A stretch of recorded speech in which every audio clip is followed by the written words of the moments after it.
وہ نارمل ہو جاتا ہے، جس سے شریانوں میں لچک کی طاقت بڑھنے سے ہائی بلڈ پریشر کے امکانات کم ہو جاتے ہیں۔ میڈیکل سائنس کہتی ہے کہ جب نماز میں آدمی سجدہ کرتا ہے تو اس کے دماغ کی شریانوں کی طرف خون زیادہ ہو جاتا ہے۔ جسم کے کسی بھی پوزیشن میں دماغ کی طرف خون زیادہ نہیں جاتا، صرف سجدہ کی حالت میں دماغی اعصاب اور سر کے دیگر حصوں کی طرف خون متوازن ہو جاتا ہے، جس سے دماغ اور نگاہ تیز ہو جاتی ہے۔ ایسے ہی سجدہ کرنا یعنی دونوں سجدوں کے درمیان بیٹھنا گھٹنوں اور پنڈلیوں کو مضبوط بناتا ہے۔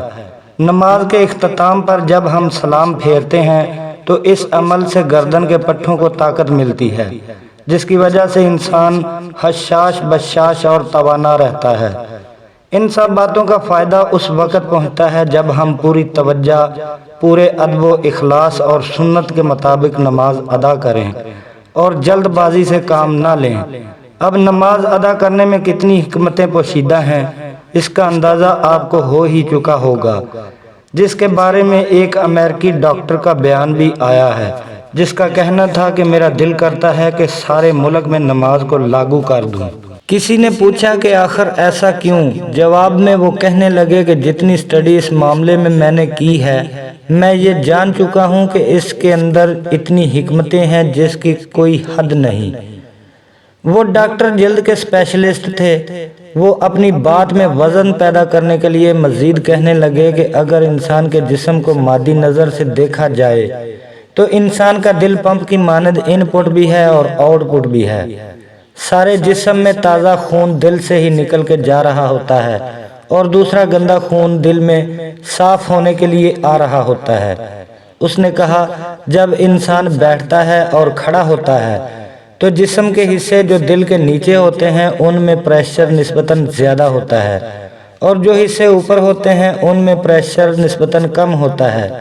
مثلاً 3 منزلہ عمارت ہو اور نیچے پمپ ہو تو پانی نیچے زیادہ جائے گا اور دوسری منزل تک بھی کچھ پہنچ جائے گا، مگر تیسری منزل تک کچھ بھی نہیں پہنچے گا۔ حالانکہ پمپ وہی ہے جو نیچے پانی پورا دے رہا ہے اور اس سے اوپر والی منزل پر پانی کچھ کم دے رہا ہے اور سب سے آخری منزل پر پانی جا ہی نہیں رہا۔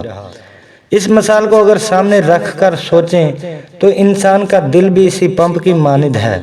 ہمارے جسم میں دوڑنے والے خون کو پمپ کر رہا ہوتا ہے اور نیچے والے اعضاء میں خون آسانی سے پہنچ جاتا ہے اور اوپر والے اعضاء میں کم خون پہنچتا ہے۔ مگر جب کبھی ایسی حالت ہو کہ انسان کا سر نیچے اور دل اوپر ہو تو خون تیزی کے ساتھ جسم کے اوپر والے حصے میں پھیلتا ہے اور دوڑنے لگتا ہے۔ مثلاً جب انسان نماز کے لیے سجدے میں جاتا ہے تو اس کا سر اللہ رب العزت کے آگے جھک جاتا ہے اور اس کا دل اوپر ہو جاتا ہے، تو اس حالت میں خون بہت تیزی سے اور زیادہ مقدار میں سر میں جمع ہو جاتا ہے۔ آدمی ذرا سجدہ لمبا کر لے تو معلوم ہوتا ہے کہ چہرے میں جو باریک نسیں ہیں ان میں بھی خون پہنچ رہا ہوتا ہے۔ ایک طویل خاموشی کے بعد ڈاکٹر صاحب اپنی بات جاری رکھتے ہوئے بولے کہ عام طور پر انسان بیٹھا، لیٹا یا کھڑا ہوتا ہے۔